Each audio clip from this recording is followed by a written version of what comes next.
Utah Territory. Spring of 1874, the dust blew hard that day in Cedar Crossing, and the crowd was mean with heat and whiskey.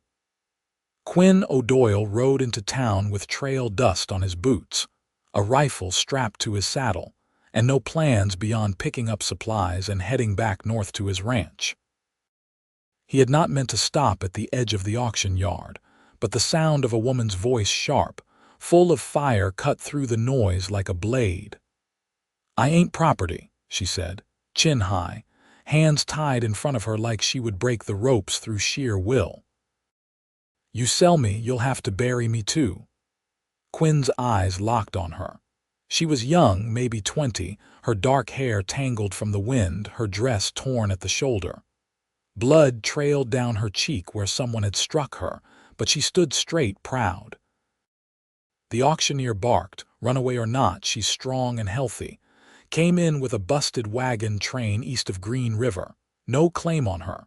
Bidding starts at $30. Quinn dismounted. "I'll give you 100, he said, voice flat. The man blinked. "You ain't even 100 now," Quinn repeated, pulling a thick roll of bills from his coat. He tossed it at the man's feet. "And I take her now, or I burn this whole damn pen to the ground." The crowd quieted. The auctioneer grumbled, counted fast, then waved him off. "Take her. She's your problem now." Quinn stepped up to the platform and cut the ropes from the woman's wrists with his knife. She didn't flinch, only stared at him like she was waiting for the other shoe to drop. He met her eyes. "You do not owe me a thing," he said, voice low. "Except maybe forever." She blinked hard and whispered, "Why would you do that?" He shrugged. "Because no one else did." Her name was Zadie Prescott. She said so quiet, like she was not sure who she was anymore. He got her a canteen, a slice of bread, and led her to his horse. She climbed up behind him without a word. They rode out of Cedar Crossing before the sun dropped. The trail was dry and the air sharp with sage. Quinn kept his horse at a steady walk, letting her rest. After an hour of silence, she finally spoke. "They took everything," she said. "My father died along the trail, then the oxen collapsed. A man offered me help and sold me instead. I got away once. They caught me." "I am sorry," Quinn said. Zadie looked off at the wide stretch of land. "Why did you really do it?" "I do not like cowards," Quinn said. "And only a coward sells a woman." They camped that night near a creek where cottonwoods bent low over the water. Quinn made a fire, cooked beans and salted pork, and handed her a hot tin plate. Zadie sat across from him, sleeves rolled up, wrists red from the rope. She watched him like she did not know what to make of him. "I do not expect anything," he said again. "You are free. You can go wherever you want tomorrow." She stared at the fire.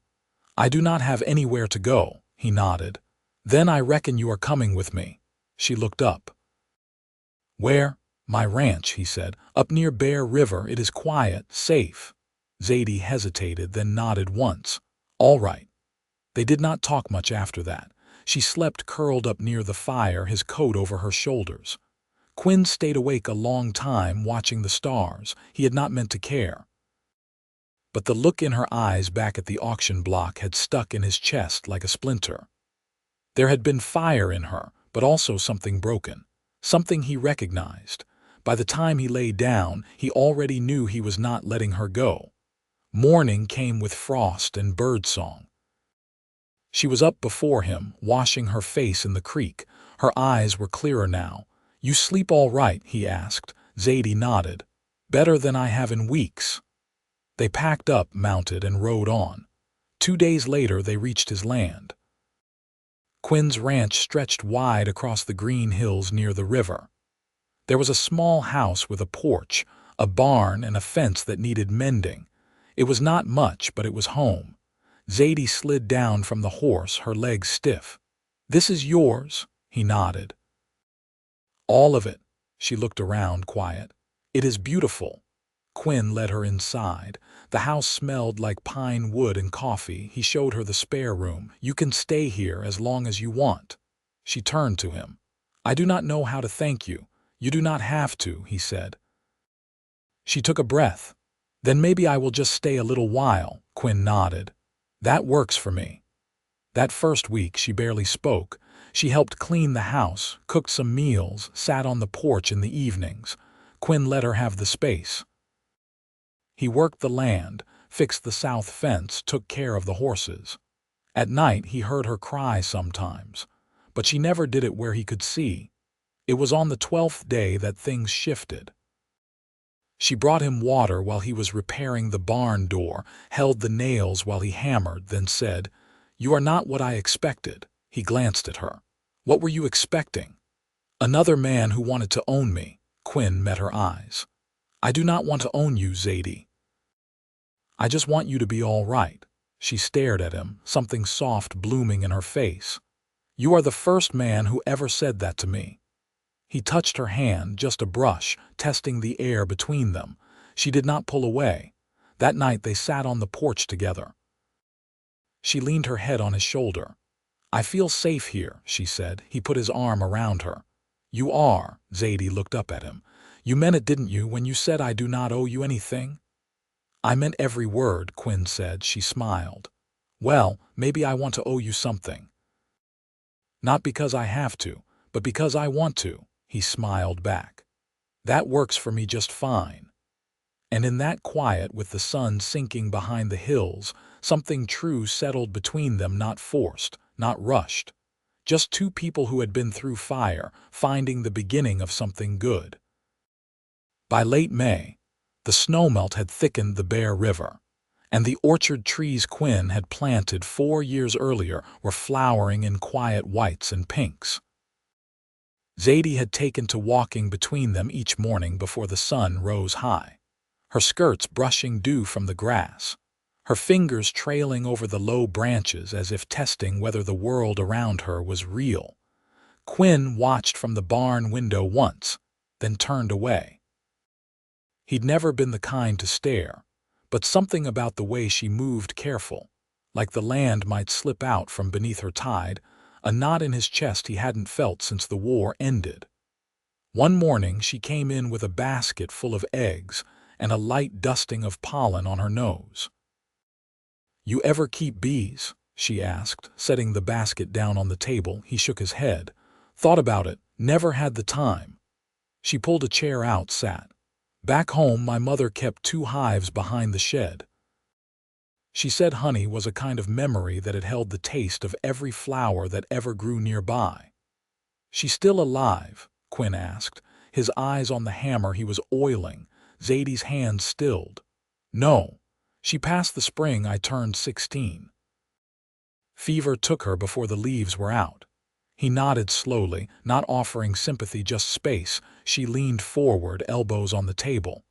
"I've been thinking about planting lavender. Bees like it, and it keeps moths out of the linens." "That what you want?" he asked. Zadie ran her palm along the grain of the wood. "I haven't wanted anything in so long I forgot how to tell."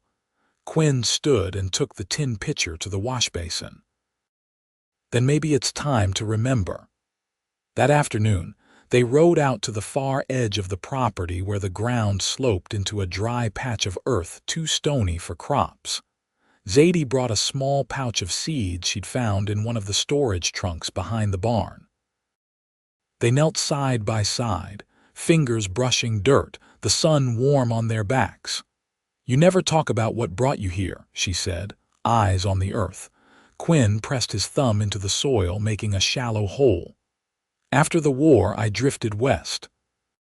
Figured I'd build something with my hands instead of breaking things with them." Zadie glanced at him. "You fought," he nodded. "Virginia and Georgia, lost more men than I kept." She placed a seed, covered it gently. "You don't seem broken." "I'm stitched up," he said.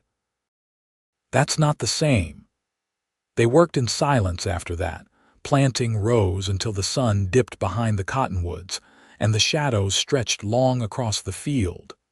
That evening, Zadie stood at the stove stirring a pot of stew while Quinn mended a torn saddle strap by the fire. The scent of thyme and meat filled the cabin, and for the first time since she'd arrived, she hummed under her breath. Quinn didn't say a word about it, just listened. When they sat down to eat, she poured him a mug of coffee, her fingers brushing his as she passed it. He looked up. She didn't pull away. "You've been good to me," she said. "But I want to pull my weight." "You already do. I mean more than chores. I want to be part of the land, make something grow." Quinn held her gaze. "Then you will," she nodded once. "And if I stay, you've got a place here," he said. "Always." Her lips parted like she might speak, but she closed them again and dipped her spoon into the stew. Later, as rain tapped gentle against the windows, she brought him a quilt she'd found in the attic, patched but warm, and laid it over his shoulders without asking. He looked up. "You don't have to take care of me." Zadie met his eyes. "Maybe I want to, not because I owe you, but because it steadies something in me." He set the quilt aside and stood, stepping close. "You sure?" She didn't answer with words, just reached up and touched his face, slow and quiet like the wind moving through pines. He leaned into her hand just for a breath, then stepped back. "Not yet," he said. "But soon." She nodded. "Soon." And they stood there, between the firelight and the rain, not touching again, but held together by something stronger than arms, something that had waited its whole life to be real. Outside, the lavender seeds drank in the earth. By early June, the land had softened under the sun, and the lavender Zadie planted was taking root in the rocky patch east of the orchard. She knelt in the dirt each morning, thinning shoots with careful fingers, her sleeves rolled to the elbow, her dark hair braided back to keep clear of her eyes. She spoke less and less of the past now, as though the wind and soil were teaching her to live forward. In the evenings, they sat on the porch without speaking much, the sound of frogs rising from the riverbanks and the low creak of the rocking chair beneath Zadie's frame filling the quiet. One night she leaned over her sewing to ask, "Do you get many visitors?" Quinn didn't look up from the boot he was mending. "Every few months a trader passes through. Sheriff rides by when he's short on coffee, that's about it." She threaded her needle again. "I don't mind the quiet." He nodded once, then added, "There's a church gathering in town next Sunday. Folks bring pies, talk crops, catch up. You don't have to go, but I figured I'd ask." Zadie paused her stitching. "You'd want me to come?" "I wouldn't ask if I didn't." She set the sewing in her lap. "I've never been anywhere folks didn't look at me like I was out of place." Quinn glanced toward her. "You're not out of place here." She didn't answer, not right away, but her hands returned to the fabric with steadier movements. When Sunday came, Quinn hitched the wagon and dressed in his cleanest shirt. Zadie stepped out wearing a blue calico dress she'd found in a trunk upstairs, the hem altered to fit her height, and a straw bonnet tied under her chin. She didn't ask how she looked, and he didn't offer anything plain, just opened his hand to help her climb up beside him. They rode the 3 miles into town in easy silence. Cedar Crossing was quieter than the last time they'd passed through. The dust settled from a recent rain, and the main road swept clean for the gathering. Children chased each other between wagons, and women clustered near the church steps, baskets in hand. Zadie hesitated at the edge of the crowd. Quinn leaned close enough for her to hear. "You can stay with me or you can walk around. Whatever you need." She nodded once and kept pace beside him. Inside the small church hall, the air was thick with the scent of baked apples and cornbread. A few people greeted Quinn with nods and small words. Most looked at Zadie with brief curiosity, then back to their plates. No one asked her name. No one asked Quinn to explain her. Later, outside near the horses, Zadie leaned against the fence and watched the sun fall behind the grain silos. "That wasn't so bad," she said. "Didn't expect it would be," Quinn replied. She tapped her fingers against the rail. "You ever think about what makes a place feel like home?" He watched her for a moment. "Not until I built this one." Zadie turned toward him. I never knew it could be something you built. I thought you had to be born into it. You build it with what you have, he said. And who you let in. The wind lifted her bonnet tie, and she tucked it back beneath her chin. I think I'd like to help build it. Back at the ranch, the night was warm enough that the windows stayed open. Zadie lit a single oil lamp and left it on the kitchen table. She didn't say goodnight, just stood by the doorway of her room and looked at Quinn. I don't have a way to explain it, she said. But being here, it feels like I've been carrying something heavy for a long time and I finally set it down. He stepped closer but didn't touch her. You don't have to explain it, I see it. Zadie tilted her head. You always look at people like that. Like what? Like you're listening to what they're not saying. I try, he said. She smiled, just a small lift of her mouth. I want to stay, not just in the house. In the life. Quinn's voice was quiet. Then stay. She reached out, her hand resting lightly over his heart. You sure? Been sure since that first night, he said. I just didn't want to push. You didn't, she said. You waited. He took her hand, brought it to his lips and kissed her knuckles soft like a promise. And this time she didn't step away. The wind changed with July warmer, restless, carrying the scent of iron, rich earth, and wild mint from the hills. Zadie had taken to waking before first light, pulling on her boots and walking the fence-line with a tin pail swinging at her side. The lavender had started to bloom in small, stubborn bursts, pale violet against the gray rock. She clipped the first stems in silence, fingers steady, breath even. Quinn found her there just after sunrise, a coil of wire over one shoulder and a sack of nails in one hand. You planning to sell it? He asked, nodding toward the bunch she held. She glanced down. Not yet. I want to dry a little first. Maybe hang some in the house. Might help you sleep. Zadie looked at him. You think I don't sleep? I hear the floorboards creak sometimes when I'm in bed and you're not. She didn't answer right away. I don't dream much anymore, but when I do, it's always the same. The wagon tipped. My father face down in the dust. I keep trying to wake him. He reached out, not touching, just close. You ever say goodbye? No, she said. There wasn't time. Quinn knelt beside her, resting the sack of nails in the dirt. Then maybe you need to. She looked out toward the far ridge. He was a hard man, not cruel, but worn thin. He believed in getting through, not talking about the getting. That's what most men believed, Quinn said. Doesn't mean it was right. Zadie stood, brushing dirt from the hem of her dress. He had a pocket Bible, kept a pressed daisy in the pages. I don't know where it ended up.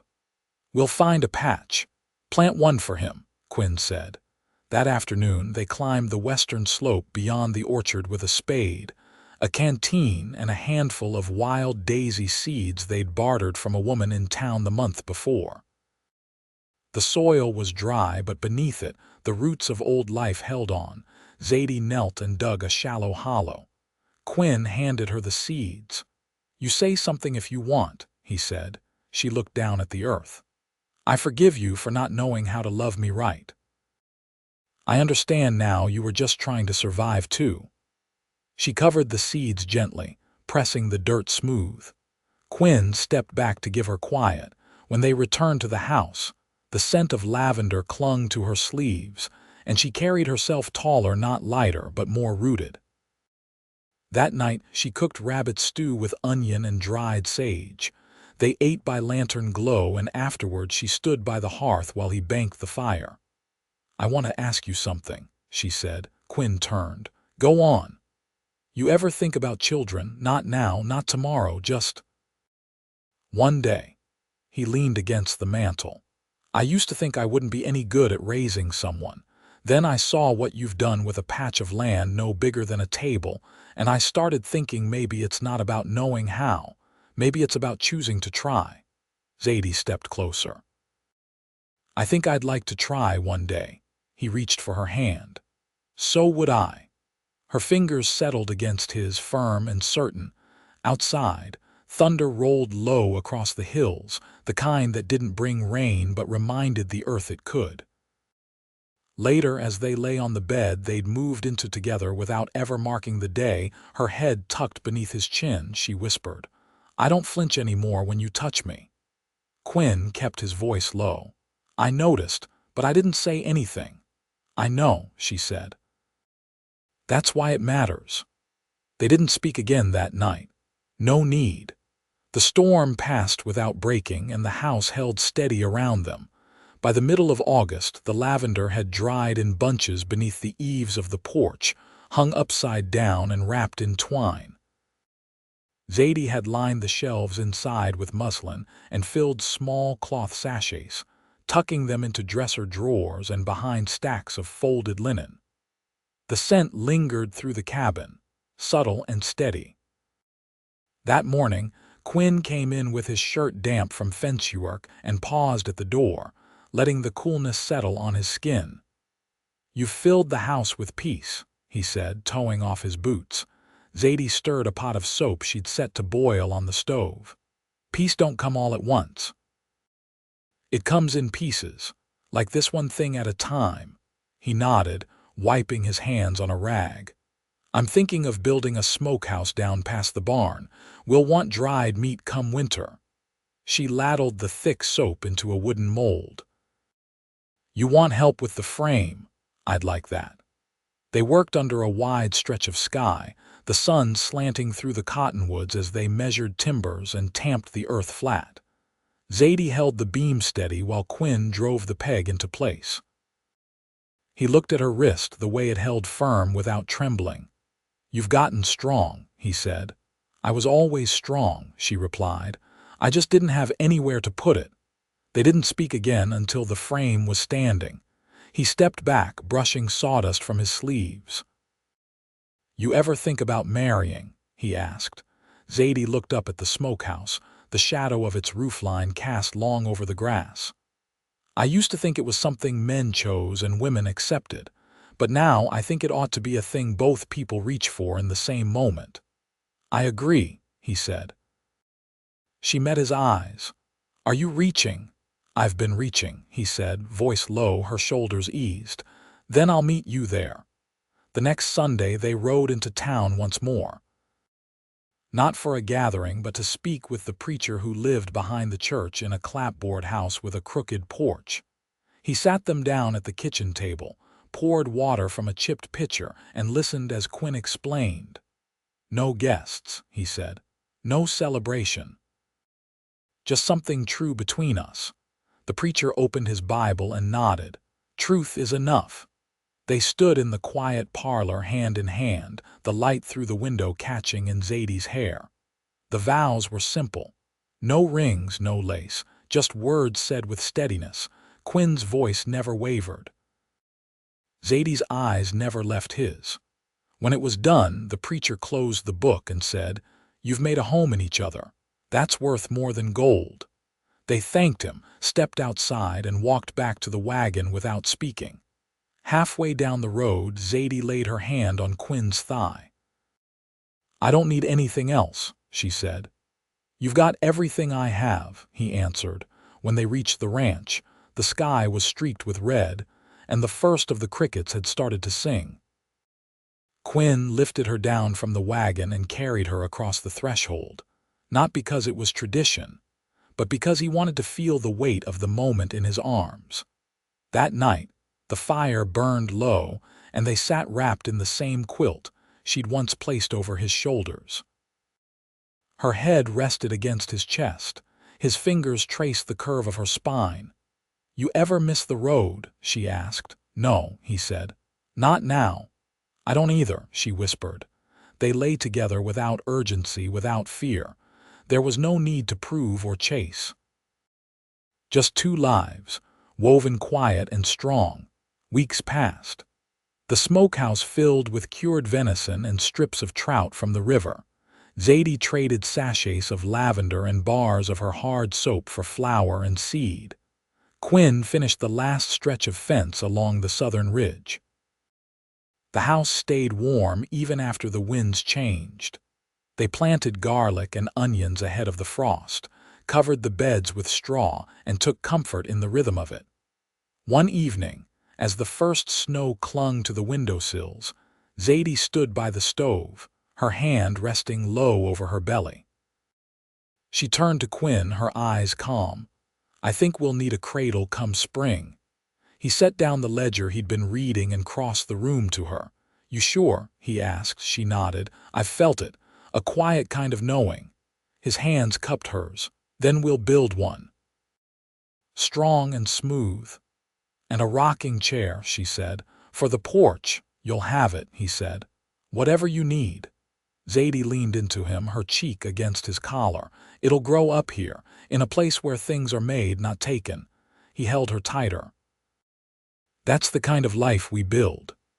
Outside, the snow began to fall in earnest, soft over the roof, the barn, the fields they'd worked side by side. Inside, the fire crackled and the lavender sachets kept their scent. The home was full. And everything broken in them had found its place, shaped into something whole. They lived out their days on that land. Seasons passed. The orchard bore fruit. Their child arrived with his mother's quiet strength and his father's steady eyes. They raised him with hands that had known loss and chosen love. And when the world pressed in, as it always did, they stood like the fence posts they'd driven deep into earth, weathered, rooted, and always beside each other, forever, as they promised. In the same moment,